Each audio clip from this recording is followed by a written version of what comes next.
Yeah, no. I mean, these decals, man, they hate Triple G so bad. I really don't get it, man. They make up shit. Eubank ducks It's just Triple G, but they come out with videos the next day talking about Triple G duck Eubank. I'm like, how the fuck does he duck Eubank insane. when Eubank You priced know, himself out of the fight? I'm like, man. you know how you could tell that the Eubanks, like for anyone who, I mean, look, if you followed Eubank's career at all, and even Eubank Senior back when he was an active fighter, it shouldn't have come as a surprise what happened. But if you want confirmation that it's not the promoters, it's no like scheme, it is the Eubank's fault that that fight fell apart. Go watch. It's on IFL TV. Yeah, Eddie Hearn did a great interview, phenomenal interview. Well, He no, broke that shit down. The telling one is Frank Warren. Oh, so, Frank Warren. Now I got to see that interview. You said it's on IFL. Eddie Hearn's rival, right? Yeah, I got to see that one. So he's Hearn's rival.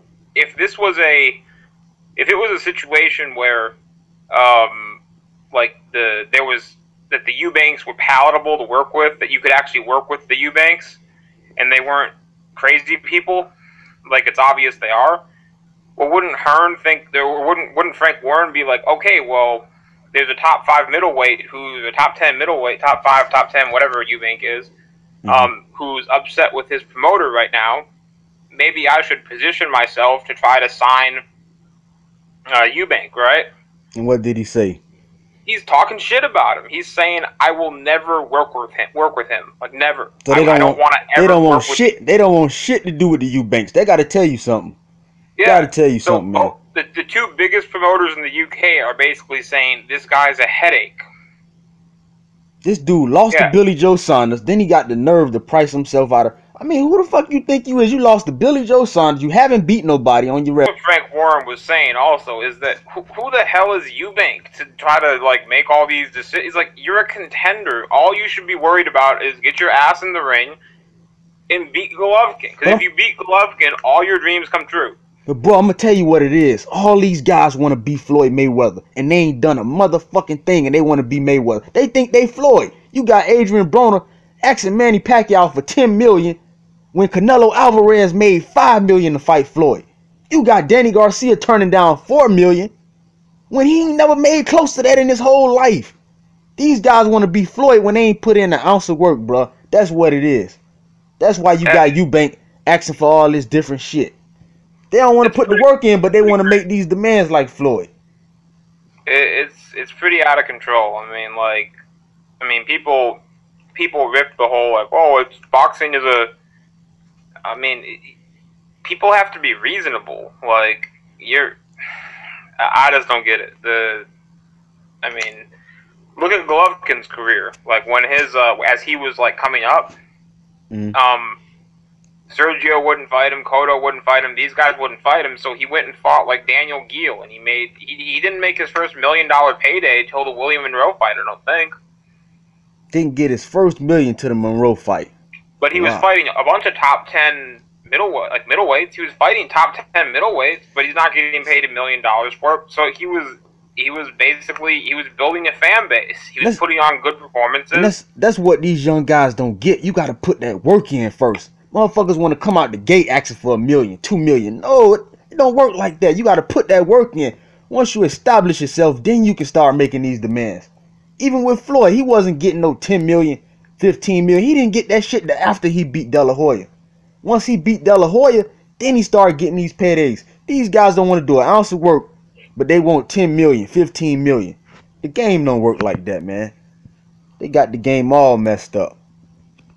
Yeah, it's not. I mean, it's not practical. And the idea that he should have scrapped the whole card, just like, yeah, all that work they put in, just forget it. And why? Like, Eubank, again, the betting odds on this fight tell you that Brook is a better opponent than Eubank.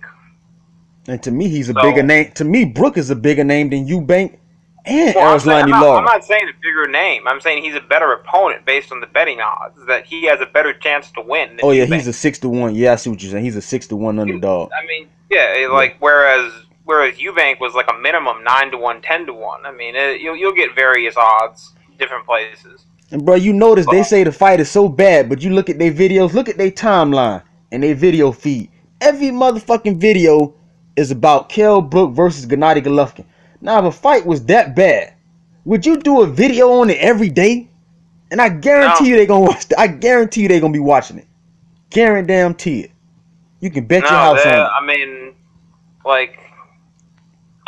Shit. Like the Andre Ward Alexander Brand fight. That's not a. I don't think that's a very good fight. So how many videos did I make on it? Probably one at the most. Sort of like a half of a video. It was like part you only gave it a half. So you gave it like a half a video, huh? Sort of, because the video had a different topic as well. But so I'll call it a half, maybe 60% of one video. I don't know. Yeah, man, I'm gonna have to start my own coincidental list like Dante.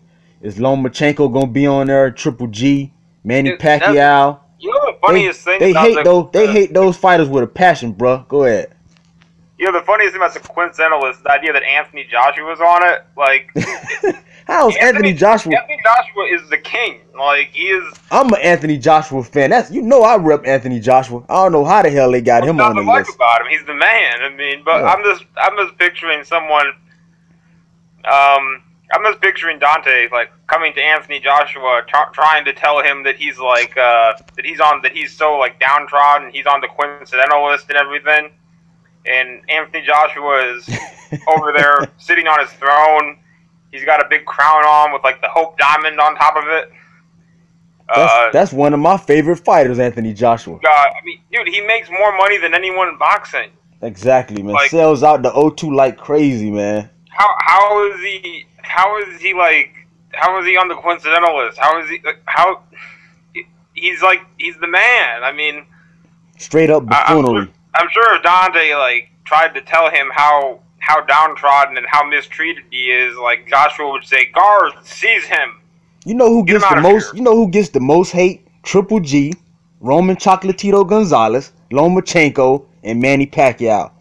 Those guys stay hating on them four guys. I don't know why, but they hate them with a passion, and they hate HBO. Whatever the fuck HBO doing, they gonna hate on it. So they need to be on that list, if you ask me. Because they get the most hate from what I see. Hated on every single day by different channels. It is pretty crazy. Like how, I mean, I remember one channel that Sean Newton pointed this out. He said that, like, you know, the 30 videos in your timeline, that, like the last 30 videos you've made? Yeah. Something like 20 out of the 30 were about Triple G in this one guy's timeline. And he said he hates Triple G, but he's made 2 out of every 3 videos he's making is about Triple G. All Triple G vids. They hate the Kell Brook Triple G fight, but got 1 million vids on the fight. It baffles me, bro. It really does, man. Baffles people need a hobby. Definitely, man. But we gonna jump into this last topic because I know you gotta run. You a busy man, got things to do, man. Let's talk about the Alexander Povetkin situation. The big thing is a lot of people want to know, how did he pass 4 tests, but he came up with 1 microgram in 1 test? But I do think the WBC. It wasn't 1 microgram.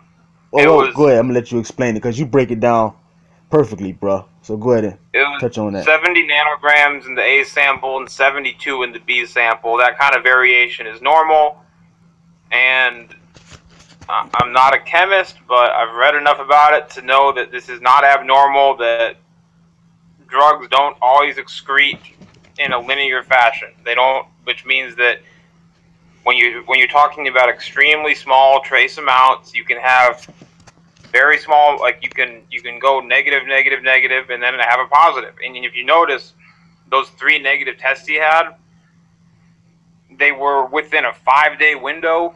April 7th, April 8th, April 11th, and then 16 days later, he was tested again, and he came positive for 70 nanograms. My thing is, if that man was so dirty, how could he have had 4 clean tests? Wouldn't all them motherfuckers would have been dirty? If this man was just taking all type of shit like they claim? There's a lot of information. It doesn't, the idea that he was using it in April makes no fucking sense. If he wanted to cheat, he would use something a hell of a lot better than meldonium. I mean, and there's a whole lot of better shit on the market. Trust me, I know. A whole lot of better stuff. I know that a certain bald promoter calls it the Energizer Bunny juice, but me and him had a run-in this past weekend. He can go fuck himself. That's for the record. Lou DeBella. Yeah, he can go fuck himself.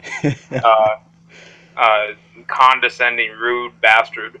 He talks a lot of shit on Twitter too, talking about what Triple G should have did, who he should have fought. I'm like, motherfucker, you approve all these bullshit ass fights on PBC. You don't say shit, but you want to talk about Golovkin opponents. His dumb Goomba ass can shut the fuck up. Like, I mean, I saw him on Twitter talking about that. That was funny as hell when he said he's criticizing the Golovkin Brook fight, and he said so someone said, like, well, why won't you put your middleweights in the ring with him? He said, I've been trying to get Curtizi to fight, and well, what about Danny Jacobs? Like, that's actually a fight that makes sense right exactly now. And he goes silent on the issue, quiet as a church mouse. Yeah, he won't talk. Like, it's like, what the fuck.